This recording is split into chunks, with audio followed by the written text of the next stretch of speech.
Bueno, muy buenos días o buenas tardes acá en Chile. Este es el primer webinar, estamos muy contentos de que estén acá. Este es el primer webinar de nuestra serie Unlock the Power of Energy. Se trata de una serie de webinars donde vamos a desentrañar todo este poder que tiene la energía, tanto para mover nuestro mundo como para también eh, sacarle todo el potencial que tiene y por supuesto ir ahí en apoyar en todo lo que es el cambio climático. Uno cree que la energía es la contaminación, ha sido así por mucho tiempo, pero también es quien tiene el poder y la posibilidad de transformar esto que teníamos inicialmente. Mi nombre es María Luisa Lozano, soy la CEO y fundadora de EMA Energy y esta serie de webinars las preparamos con mucho entusiasmo para todos ustedes, para que puedan aprovechar todo este conocimiento que hemos ido generando como equipo en el tiempo, más allá del trabajo que nosotros realizamos en el día a día. Esto es solo para compartir, para informar y esperamos que les guste mucho y también que se sumen al siguiente. Entonces, primero, siempre que hablamos de cambio climático, de eso necesito hacer una parada con lo que es el efecto invernadero. Porque el efecto invernadero igual es bueno, en cierto sentido, así como tenemos millones de invernaderos a lo largo del planeta que nos permiten tener en invierno hortalizas o alimentos que normalmente se dan en el verano, también en zonas extremas, todo esto permite crear este microclima dentro de un lugar para mantener cierta temperatura y poder producir. Y eso mismo pasa en la Tierra. En este gráfico acá bastante ilustrativo, los gases de efecto invernadero siempre han existido. ¿Y qué es lo que pasa? Tiene el calor del Sol que entra a nuestra atmósfera, rebota a la superficie de la Tierra y se devuelve. Parte de esta energía que llega del Sol a la Tierra se rebota, se devuelve, y ahí es donde hacen lo suyo los gases de efecto invernadero, creando esta capa que permite que cierta energía, cierta radiación se devuelva al espacio, pero otra se queda en la Tierra. Y es lo que nos permite tener los climas, la temperatura adecuada para el desarrollo de la vida humana, de los ecosistemas terrestres, este equilibrio que hemos tenido por millones y millones de años. El gran problema es que si bien esto era un equilibrio, son gases que se mantenían en la atmósfera por los ciclos que tenían estos gases, donde estaban los animales, las plantas, había descomposición, habían capturadores de CO2. Llegó un cierto punto en que la humanidad avanzó tanto en su progreso y pensó que ninguno de este progreso iba a afectar realmente a la Tierra, al ecosistema donde vivimos, y empezó toda esta revolución industrial que partió en la primera revolución industrial que comenzó en Inglaterra, donde mientras más humo tiraba la chimenea, mejor era para todos porque ahí estaba el progreso, ahí estaba la riqueza, ahí estaba el futuro, ahí estaban los servicios, los nuevos bienes, los nuevos productos que iba a tener la humanidad. El problema es que en ese momento nadie pensó que la capacidad de la Tierra para asumir esa carga extra de gases de efecto invernadero, que nadie sabía de su existencia en ese momento, por supuesto, eh, siempre se pensó que la capacidad de la Tierra era infinita para absorber el efecto de la humanidad. Cuando hablamos de efecto invernadero siempre estamos hablando de causas antropogénicas, de lo que el hombre ha causado, el hombre como ser humano. Y, y bueno, el aire era inmenso, no teníamos límites, el océano siempre fue inmenso, nunca pensamos que esto iba a producir un impacto. Y si bien esto partió a comienzos de la Revolución Industrial, por allá por el 1800, 1900, fue después de la Segunda Guerra Mundial, en el 1950, en el 1960, cuando este empuje que empezaron a dar los gobiernos por producir, por acelerar la economía mundial en este tema de consumir, de producir más, se empezaron a ver los mayores efectos, porque ya estaba todo el mundo en esto. Y si se fijan, esto de acá es el aumento de temperatura desde los niveles preindustriales. Y esto ha ido creciendo. Y a medida que avanzamos en progreso, en más industria, en más comunicaciones, en más globalización, esto ha ido en aumento. Uno podría pensar, ya no importa, si igual en la Tierra siempre hay veces donde hace más calor, después hace más frío, tenemos, no sé, la glaciación que fue antes, después obviamente se calentó de nuevo la Tierra, pero el problema que tenemos ahora es que estos cambios han sido tan acelerados que no le ha permitido ni a las personas y mucho menos a los ecosistemas adaptarse progresivamente. Y eso es lo que nosotros estamos viendo ahora con todos estos efectos de las temperaturas extremas que se están dando en los veranos, todo el tema de las tormentas también, las inundaciones, las sequías masivas, todo esto lo vamos viendo por esta causa, por este aumento de la temperatura. Y cuando las personas se empezaron a dar cuenta de que esto era un fenómeno causado por el hombre, empezaron a estudiar, empezaron a ver cuáles eran las posibilidades que íbamos a tener más adelante o cómo esto iba a afectar, o ya no solo estaba afectando, sino que cómo iba a afectar al futuro lo que teníamos, es que se dieron cuenta de esto, que si manteníamos la temperatura por sobre los 1,5, pero de manera sostenida, no que una vez subía la temperatura porque hubo un día que hizo mucho calor, no, esto es una temperatura media de la Tierra, de manera sostenida sobre el 1,5 grados, los cambios en los ecosistemas serían irreversibles. Es decir, nunca podríamos volver atrás en el mundo como lo conocíamos, por decirlo así. Y eso también aceleraría la liberación de nuevos gases de efecto invernadero que acrecentarían el problema. Sí, al final, esto sería como un efecto bola de nieve si es que no detenemos el aumento de la temperatura en el planeta. Entonces, ¿qué es lo que tenemos que hacer? Todos los esfuerzos, tanto de gobierno como personales y a nivel industrial, productivo, en nuestro trabajo, para no superar los 1,5 grados de aumento de temperatura. Y para esto, hay varias instituciones, el IPCC, IRENA, la Asociación Internacional de Energía, que han estado viendo distintos modelos o escenarios en los que podría ser posible hacer este cambio. Escenarios donde tenemos cierta reducción de gases de efecto invernadero, mejores políticas y un escenario muy optimista, donde realmente logramos a lo que podemos escuchar como net cero, que es cero emisiones.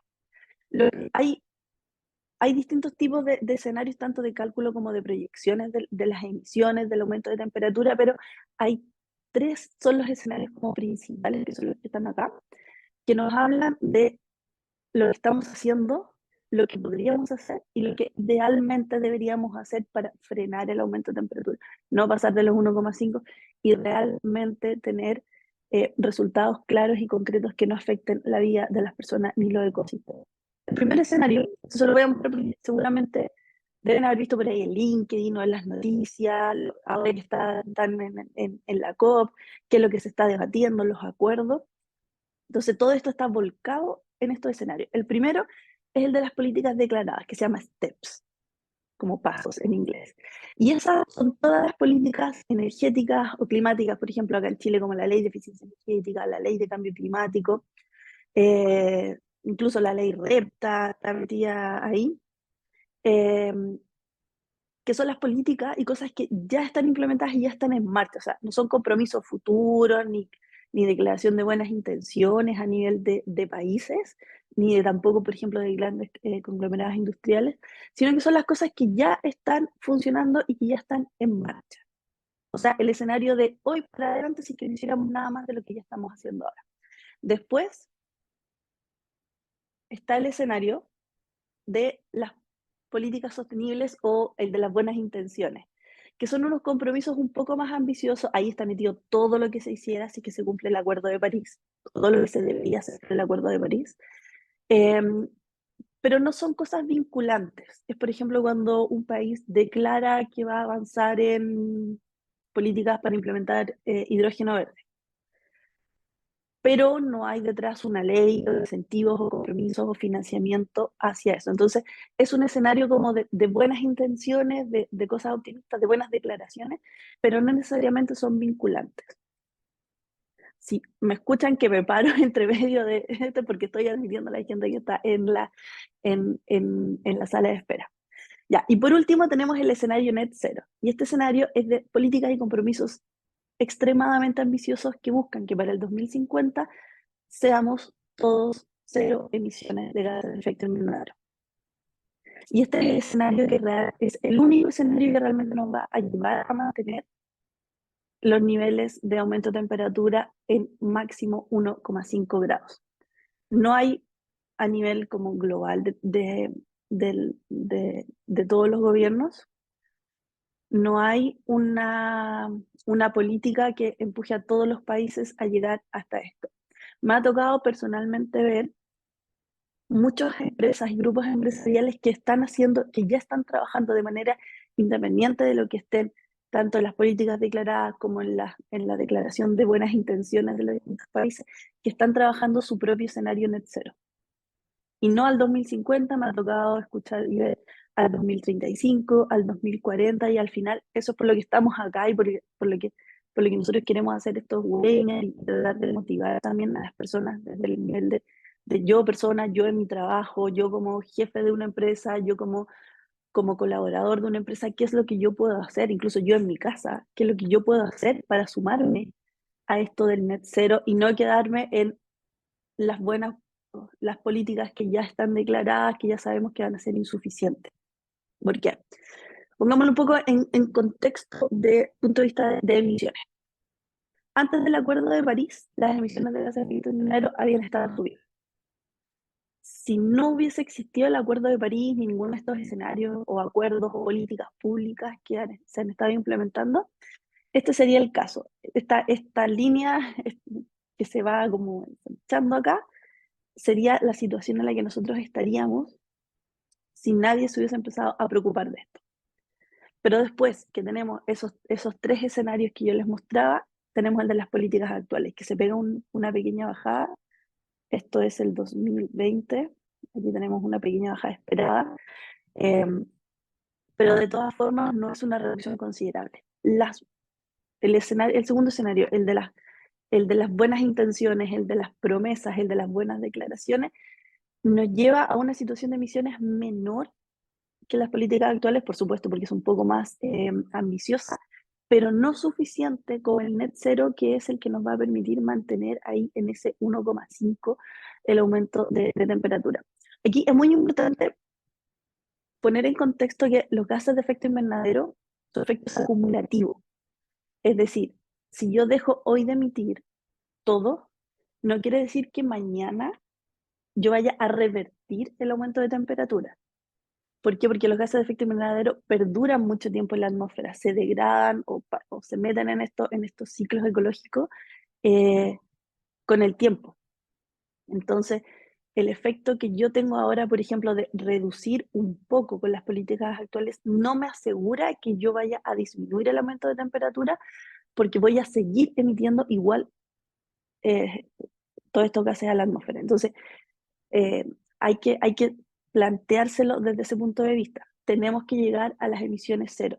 Tenemos que avanzar gradualmente para que esto sea de una manera segura, que sea, que no traiga consigo un aumento, por ejemplo, de los precios de la energía, que son los principales emisores de gases de efecto invernadero, que se asegura para la población, que nos asegure seguridad energética también. Entonces, habla de una transición, pero de todas formas, las políticas actuales no son suficientes. Entonces, el llamado es cómo nosotros nos metemos y nos adelantamos y somos más ambiciosos y tenemos mejores resultados que los que están en estas políticas.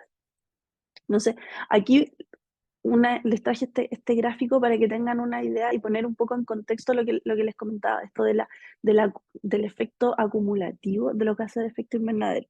Entonces, el STEP, si se acuerdan, era el escenario de las políticas que ya estaban establecidas, de las cosas que ya se estaban implementando. Y si se fijan, aunque las emisiones de gases de efecto invernadero iban disminuyendo en el tiempo, en este escenario, en el STEP, de todas formas va aumentando la temperatura y podríamos llegar en el 2050, que estaría como por acá, a pasar ya los 2 grados, lo cual sería, acuérdense que ya sobre los 2,5 de forma permanente llegábamos a un momento en que esto iba a ser irreversible y con las políticas actuales vamos a seguir en aumento, tal vez no de una forma tan progresiva o tan acelerada como lo teníamos antes, pero como se van a seguir emitiendo estos gases de efecto invernadero, vamos a seguir con este aumento de temperatura. El escenario net cero, ¿qué es lo que hace? Si bien va a cortar las emisiones de gases de efecto invernadero para el año 2050, va a tener esta pequeña curva y luego va a bajar. Se espera que baje porque ya no van a haber más emisiones y eso nos va a permitir mantener el calentamiento global dentro de ciertos límites donde el planeta todavía lo puede manejar y no vamos a estar interfiriendo o generando estos cambios ya permanentes en los ecosistemas terrestres. Ojo, que cuando yo hablo de ecosistemas terrestres también incluyo la vida de las personas, porque estamos todos relacionados. No, no podemos separar nuestra vida, nuestro hábitat del resto de los ecosistemas, del ciclo del agua, de los gases, del oxígeno, del que nos enseñaron cuando estábamos en el colegio. Nosotros somos parte de eso. Y cuando, como lo vinimos a perturbar de una forma tan drástica, esos ecosistemas no han podido todavía readaptarse. Entonces, aquí es donde estamos nosotros ahora luchando y tratando de que esto se vaya directamente a cero del punto de vista de las emisiones para que este aumento de temperatura se mantenga acá y comience a disminuir. Entonces, las políticas actuales no son suficientes, las buenas intenciones tampoco son suficientes, entonces necesitamos hacer un cambio acelerado. No podemos seguir esperando que esto venga 100% del gobierno y el cambio lo tenemos que hacer nosotros, acompañado siempre, por supuesto, de las políticas públicas. Y esto no lo digo en una posición o bajo una postura que los gobiernos no hacen suficiente. Quizás podrían hacer más, pero también hay que pensar que cualquier cambio que se haga a nivel gubernamental es un proceso que toma un tiempo mucho mayor por todos los temas legislativos, por lo que involucra ponerse de acuerdo, lo que toman los procesos, eso pasa con cualquier tipo de ley, ya sea asociada al cambio climático hasta una ley de tránsito. Entonces, los gobiernos tienen sus tiempos y han estado avanzando de acuerdo a esos tiempos, pero no porque ellos avancen a un ritmo, nosotros tenemos que avanzar a ese mismo ritmo. Desde el punto de vista de las personas y las empresas, las distintas instituciones, nosotros podemos hacer estos cambios mucho más rápidos, tenemos más flexibilidad, somos menos los que tenemos que ponernos de acuerdo, y es más fácil hacer estos cambios de dirección. Entonces, el cambio acelerado lo necesitamos y no solo no lo necesitamos, sino que nosotros podemos generarlo antes que esperar a que a nivel gubernamental o que todos los países que están en la COP se pongan de acuerdo en qué es lo que van a hacer y cómo lo van a financiar.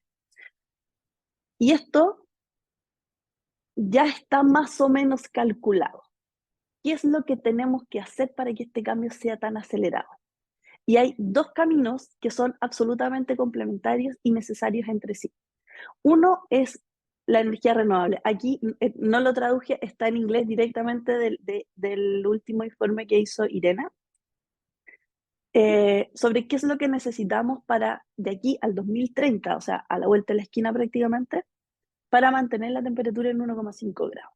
Lo primero es triplicar la inversión en energías renovables. Necesitamos cambiar la materia energética, sí o sí, pero triplicar las inversiones de energía renovable tiene que ir acompañado por qué cosa? Por duplicar también los esfuerzos en eficiencia energética. Si solamente nos preocupamos de las energías renovables, vamos a tener que, no sé, quintuplicar las inversiones, acelerar los proyectos y el cambio de la matriz. En cambio, si combinamos energías renovables con eficiencia energética, podemos alcanzar esto al 2030 y mantener todavía el aumento de temperatura en los niveles en los que esperamos y no pasarnos de los 1,5 grados. Y aquí es súper importante y quiero como hacer un hincapié en esto que es inversión, no es gasto, no es gastar dinero, sino que todo esto va a tener una retribución también.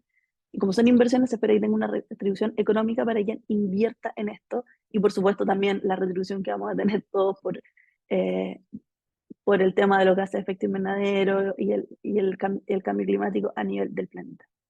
Entonces, cómo se desglosa esto?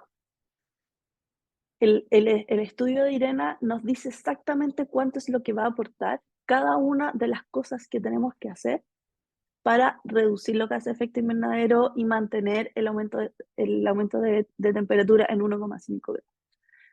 El 25% lo va a aportar el cambio a energías renovables, que cada vez hay más, cada vez son más accesibles, los costos de instalación de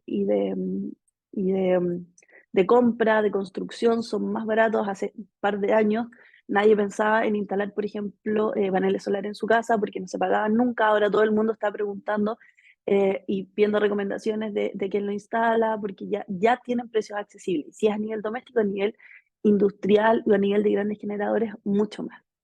La eficiencia energética y la conservación de la energía va a aportar otro 25%. ¿Por qué? Porque vamos a reducir la demanda, lo que va a permitir mm, que podamos hacer una mayor penetración de energías renovables y que lo que todavía no podamos dejar de consumir desde el punto de vista de los combustibles fósiles sea menor. Otra cosa es electrificar los consumos, que nos va a permitir cambiar de estas fuentes que son más ineficientes o más contaminantes a unas fuentes más limpias donde yo puedo controlar mucho más cualquier tipo de emisión que tenga. El hidrógeno y sus derivados que vienen a reemplazar gran parte de los combustibles, el CSS y el BEI son la captura y almacenamiento de carbono que también aportan. O sea, yo puedo mantener una unidad, por ejemplo, una termoeléctrica que funciona a diésel o a gas, y puedo capturar ese CO2 que se está emitiendo a través de distintas fuentes y lo puedo almacenar o también lo puedo transformar en otra energía. Hay unos proyectos, por ejemplo, de microalgas que hacen eso y funcionan bastante y capturan como el 98% de las emisiones. Entonces, toda esta combinación es lo que nos va a permitir tener ese escenario donde realmente vamos a poder tener un planeta no sobrecalentado y nos vamos a mantener en los niveles en los que estamos ahora. Pero es una combinación de todas estas, no es una por sí sola. Entonces, la invitación, sobre todo de este webinar, es que vamos por ese 25%, por ese 25% de eficiencia energética. Y aquí es donde hay que tener cuidado, porque ¿qué es lo que pasa en esto? Les cuento, yo he trabajado como por 15 años en eficiencia energética en distintos tipos de industrias y me ha tocado ver esto que nosotros ya llamamos el efecto rebote. Al igual que en las dietas, cuando uno hace una dieta muy estricta, baja de peso, pero después deja la dieta, vuelve a sus hábitos antiguos y vuelve a subir de peso. Entonces, esto es lo que pasa cuando uno se pone, dice, ya, vamos a hacer eficiencia energética, hagamos algo. Y después alguien sale, no, mire, ¿sabes qué? En la empresa del lado hicieron tal cosa, implementémosla acá. Ya, sí, suena bien, la implementan, más o menos funciona, después las personas que estaban a cargo se van o nadie le hizo como seguimiento. ¿Y qué es lo que pasa? Se les olvidó esa buena iniciativa, que generalmente parte por buenas prácticas, o alguien hizo una inversión muy grande al principio, y después vuelven a como estaban antes, porque nadie lo estaba controlando, porque nadie lo estaba mirando, porque una vez que vieron que les fue bien, se olvidaron del tema, o porque las personas que siguieron en eso no sabían lo que venía detrás. Entonces después les vuelve a pasar, vuelven a decir, hoy ¿sabes que hagamos algo de eficiencia energética? Y otra vez de nuevo, hoy sale alguien, me dijeron que esto, encontré esto en internet, ya implementémoslo. Y así se van en un sube y baja de reducir y optimizar el consumo de energía y, y después de volver a lo que estaban antes, porque no hay un cambio detrás en la forma en que miramos los procesos, en que miramos las operaciones, en que trabajamos pensando también en cómo eficientamos la energía. A mí me gusta mucho hacer el símil en lo que antes era la seguridad. Antes la seguridad no era un tema que se tocaba al interior de las empresas. Nadie se preocupaba de eso. Hasta que de repente se empezaron a dar cuenta de que la seguridad estaba afectando a los trabajadores, al clima laboral, incluso a la productividad. Y se empezaron a preocupar. Y pusieron a alguien a cargo de la seguridad, alguien que estaba ahí todo el día cuidando y preocupándose de que las acciones que se hicieran, los trabajos que se hicieran fueran seguros, cómo, qué implementos se necesitaban, cuáles deberían ser los procedimientos, y llevaban un control de esto. Incluso ahora acá en Chile tenemos estas mutuales que se dedican a velar por la seguridad de los trabajadores. Y eso mismo es una mirada que también podríamos tener desde el punto de vista de la energía, del agua, de los residuos, de todo. Bueno, hoy día estamos hablando de la energía. ¿Y cómo lo podemos hacer? ¿Cómo podemos evitar este efecto rebote y que esto realmente sea parte de una preocupación y el día a día de las personas? A través de la gestión de la energía. Es una herramienta. Y ojo, una herramienta, no es una imposición, no es un documento que hay que llenar, no, es una herramienta. Una herramienta me facilita a mí un trabajo. Esa es como la definición de herramienta.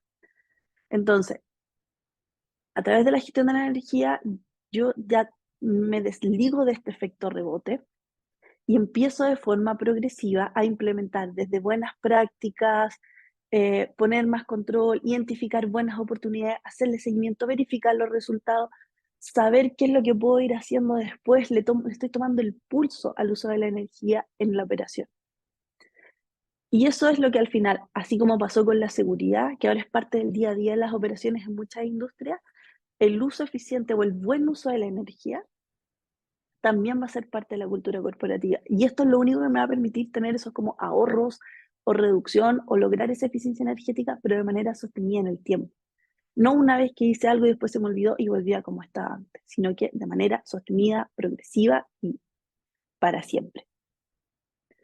¿Y por qué? Porque la gestión de la energía es un proceso de mejora continua. Generalmente el proceso de mejora continua uno se sabe como los 3 pasos, el plan, do, check, act. Yo me lo aprendí en inglés, siempre después se me olvida como un poco la traducción. Pero, pero para mí en realidad la gestión tiene más pasos, que son como pequeños pasos dentro de cada uno de los otros. Lo primero es tener un compromiso.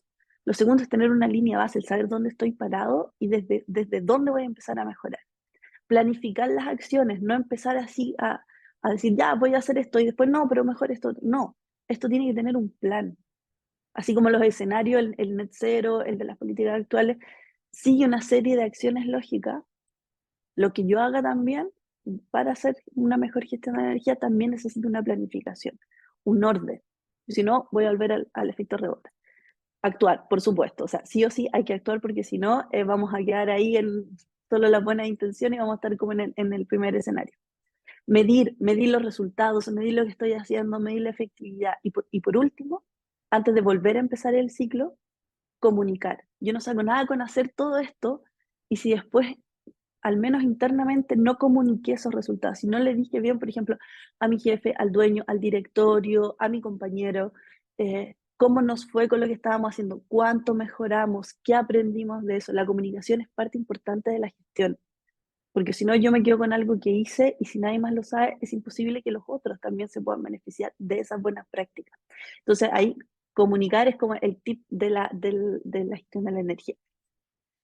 Y herramientas y casos. Les traje 2 casos, los voy a revisar muy rápido, igual el webinar va a quedar grabado, después les voy a mandar el link si quieren revisarlos más, que están, si bien no son casos de acá de Chile, me gustaron mucho porque están mirados desde un punto de vista de gestión de la energía. Aquí se hicieron varias cosas, no fue que un día entraron e hicieron estas mejoras aquí, por ejemplo, en este aeropuerto, sino que esto fue progresivo, fue parte de un plan, de un programa que ellos hicieron y fueron mejorando poco a poco, año a año, fueron haciendo un cambio, luego otro. Entonces, esto está muy metido en lo que es la gestión de la energía. De hecho, aquí incluso midieron cuánto les estaba aportando la gestión de la energía, solamente la gestión, sin empezar con el tema de la implementación. Y si se fijan, solo en este aeropuerto, con mejorar temas de iluminación, mejorar la envolvente, cambiaron su equipo, le hicieron mejoras, no los cambiaron, hicieron mejoras al equipo de aire acondicionado, mantuvieron la gestión de energía, lograron un 19% de ahorro. Entonces, y es un aeropuerto, imagínense lo que podríamos hacer a nivel industrial ahora. Después, por ejemplo, este de acá, que es un es un instituto de cáncer también de Estados Unidos, 57% de ahorro de forma progresiva. Aquí cambiaron equipos, pero también hicieron, por ejemplo, algo tan simple como poner unos sensores para que la renovación del aire fuera de manera automática y no tener equipos funcionando de más, sino que solamente cuando se necesitaba. Recuperación de calor, eh, en dos partes. Variables de frecuencia mejoraron ciertos sistemas y lograron una eficiencia del 57%. O sea, un ahorro del 57%. O sea, eso quiere decir que más de la mitad de la energía que ellos usaban normalmente la estaban perdiendo. Era por ineficiencias, la estaban pagando y eso también, esos gases de efecto invernadero se estaban emitiendo de más. Entonces, estos 2 casos que si bien no son de acá, pero sí engloban lo que hay detrás del espíritu de la gestión de la energía. Un plan progresivo donde se genera una línea base, donde se plantean las mejoras, donde se toma acción, se miden los resultados y se comunica. De hecho, esto está en una página de la Dirección de Energía de Estados Unidos, del Departamento de Energía de Estados Unidos, donde ellos muestran estos casos de, de éxito que han tenido parte de sus programas. Entonces, si ellos lo pudieron hacer, ¿por qué no lo podemos hacer nosotros también? Si la experiencia está, no es que nadie lo haya hecho, no es que nadie te diga, no, es que si mejoras esto podrías aumentar tu eficiencia en tanto, no, está en todas eso. Y el tema es que cuando uno se pone, ahora es como, ya, lo voy a hacer, pero ¿cómo decido qué es lo que voy a implementar primero, qué es lo que voy a hacer después? Lo primero siempre es una recomendación de hacer buenas prácticas de control operacional. Antes de hacer cualquier inversión, yo tengo que ordenar la casa. Después, automatización. pequeñas, pequeñas tecnologías, por ejemplo, como el caso del hospital con el sensor de CO2 para accionar unos ventiladores que hacían el recambio del aire.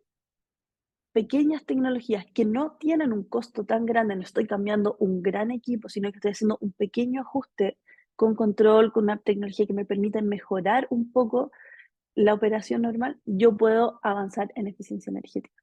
Y después de eso, cuando yo ya reduje la demanda de lo actual, ya lo tengo todo bajo control, recién empiezo a pensar en qué equipos yo podría cambiar o, o a preguntarme si hay un equipo más eficiente que pueda hacer el mismo trabajo. Pensemos que siempre que hay que hacer un cambio de equipo, estamos en esta situación que el equipo anterior, antes uno lo votaba y le daba como lo mismo, pero ahora nosotros sabemos que ese equipo hay que llevarlo a disposición, alguien tiene que recuperarlo, alguien tiene que hacerse cargo, y eso también es un gasto en energético, un gasto de recursos, un equipo nuevo siempre implica también nuevos recursos. Entonces, con esta estrategia de ordenar la casa primero, hacer un buen control y usar la tecnología, la digitalización aquí tiene bastante que ver, y después hacer un cambio de equipo, es donde podemos también ir asegurando el éxito y es como la estrategia también que está detrás de todo lo que es la gestión de la energía. Y por supuesto, para todo eso, los datos, los buenos datos son la clave. No podemos tener ningún plan ni mostrar ningún resultado si no hay datos. Contar con buenos datos o con datos mínimos es clave para poder avanzar en eficiencia energética, en descarbonización, en cambiar la fuente de energía. Una vez que yo, por ejemplo, disminuyo o optimizo lo que más puedo el uso de la energía dentro de la empresa, pensar en cambiarme una fuente renovable o de autogeneración también va a ser mucho más barato. Entonces, todo esto, eso sí, pasa por los datos. Buenos datos son la clave. Buenos datos de buena calidad, en buena cantidad y muy bien relacionado. Yo no saco nada con tener un dato, por ejemplo, yo puedo mirarlo con la factura de fin de mes, sí, lo puedo mirar, si lo voy a mirar de manera global. Si yo quiero empezar a hacer eficiencia de manera puntual, ya tengo que empezar a poder desgregar, tener mediciones en los distintos puntos, llevar un buen control, por ejemplo, cuando estoy hablando de combustible, es una de las cosas más difíciles de llevar el control. Entonces, esta es la clave. Yo puedo tener las mejores intenciones para hacer todo lo que conversamos antes, pero si no tengo buenos datos, no voy a poder tomar esa decisión de inversión que me va a permitir decir, ¿sabes qué? Esta mejora me va a reportar tanto por ciento de ahorro. Me voy a gastar tanto en dólares y el ROI, el retorno de esa inversión, va a ser tanto, va a ser 17%, va a ser un 10%. Y por ahí más o menos donde están los retornos de inversión de eficiencia energética. El promedio calculado es como de 17%. Entonces, esa es la invitación, a que armemos esto, lo miremos de una forma integral. Ya sabemos que no solo con energías renovables vamos a frenar el cambio climático, sino que también tenemos que hacer eficiencia energética para que podamos estar en ese escenario donde vamos a mantener el aumento de temperatura por debajo de los 1,5 grados.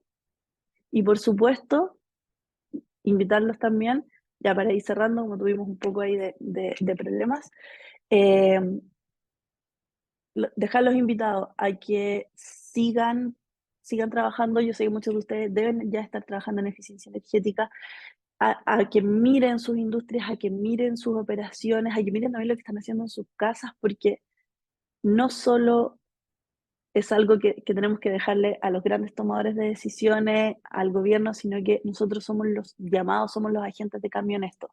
Si nosotros lo impulsamos, toda esta transformación va a ser mucho más rápida. Y por último, para cerrar, solo les voy a contar, hoy no voy a hacer nada de publicidad y todo, es que nosotros estamos acá. ¿Por qué ponemos tanto énfasis en esto? Porque nosotros tenemos una herramienta que les permite hacer gestión de la energía de manera digital, con datos y todo. Pero para eso lo pueden ir a ver en nuestra página web, nos pueden llamar, pueden pedir una reunión, pueden pedir un acceso, que le hagamos un demo para que puedan ver cómo una herramienta como la nuestra les permite ayudarlos en todo lo que es la gestión de la energía y midiendo también el efecto que tiene la reducción del consumo de energía en los gases de efecto invernadero. Así que muchas gracias, gracias por la paciencia a los que esperaron y volvieron a entrar. Muy buen día y nos vemos en el próximo webinar. Que estén muy, muy bien.